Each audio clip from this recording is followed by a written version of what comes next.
Partager la vie d'un journaliste de faits divers, c'est intégrer le fait que le danger soit absolument partout.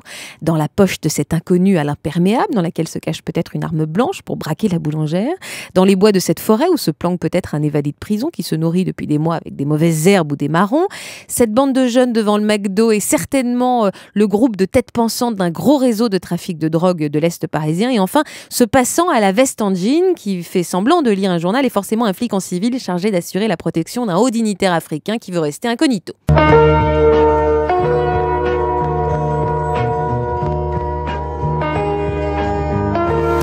Alors évidemment, étant donné le degré de paranoïa développé par ces passionnés des drames du quotidien, imaginez leur réaction avec leur propre bambin. Ma fille a 7 minutes de retard, elle a forcément été enlevée et toujours séquestrée par un criminel sexuel. Mon fils de 9 ans veut aller chercher des œufs à l'épicerie du coin, autant mettre directement sa photo en ligne sur un site pédophile. Le portable de ma femme est éteint, elle a forcément été prise en otage lors d'un braquage au Franprix à l'école militaire. Enfin je dis ça, si toutefois elle n'a pas été embarquée dans un réseau de prostitution des filles de l'Est.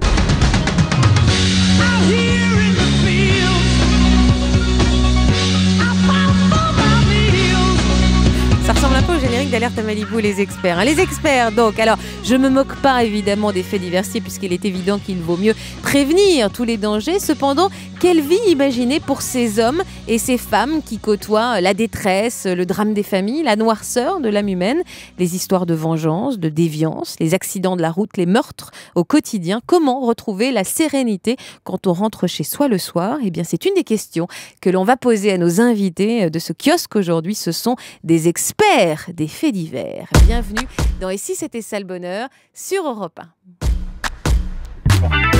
Europe 1. 14h30, 15h30, Et si c'était ça le bonheur?